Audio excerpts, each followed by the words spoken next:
vozi iz Metlike v Ljubljano. In ko sem stopil v Metliki na vlak, bolj rečeno na železniški postaji Metlika, sem dobil naslednje sporočilo. Ga preberem. Piše tako: konzularna pomoč ob nezgodi izgubi dokumentov in podobno pa me je ponujena v veleposlaništvu RS Zagreb, Hrvatska. Dodan je telefon in seveda spletna stran Ministrstva za zunanje zadeve Republike Slovenije. A to še ni vse. Dobil sem še eno sporočilo, in sicer sporočilo je naslednje. To mi pošilja moj ponudnik interneta. In to je A1. Lahko bi bil tudi Telekom ali Telemach. Ne vem, ni pomembno. Jaz plačujem A1. Piše: pozdravljeni. Med gostovanjem v državah EU so storitve, ki so zaključene.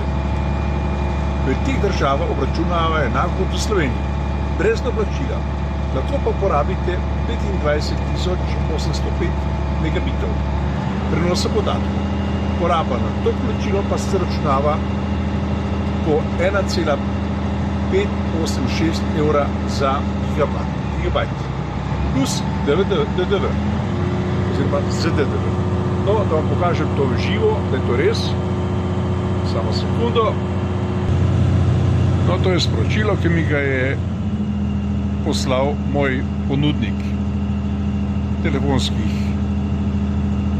klicev in seveda interneta. In zdaj vam še pokažem to, kar mi je poslalo veleposlaništvo RS Hrvatska. Samo sekundo. No, to pa je sporočilo o prej omenjeni konzularni pomoči, ki mi ponuja veleposlaništvo RS Zagreb, Hrvatska.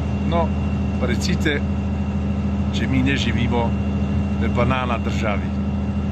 Se pravi, v Metliki, ki je v Sloveniji, od nas zahtevajo, da se priklopimo na tako zvano evropsko obrežje, ki je v tem primeru Hrvaška, in seveda nam sporočajo, da nas bodo